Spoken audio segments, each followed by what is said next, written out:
ఈరోజు మన కర్నూలులోని thalassemia people society ఆధ్వర్యంలో తలసేమియా పిల్లలకు రక్తదానం చేయాలని స్వచ్ఛందంగా రక్తదానం చేసే వ్యక్తులను పిలిచి ఘనంగా సత్కరించి వాళ్ళకి బహుమానం కూడా ఇవ్వడం జరిగింది.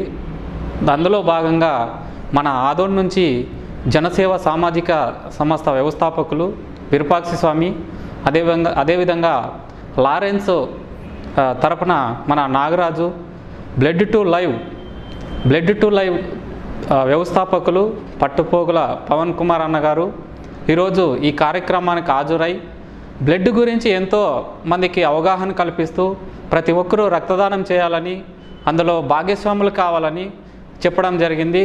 ఈ కార్యక్రమంలో వాళ్ళ ఆదర్శంగా తీసుకొని నేను కూడా ప్రజాసేవ బ్లడ్ డోనర్స్ సామాజిక సేవ సంస్థ స్థాపించడం జరిగింది. ఈ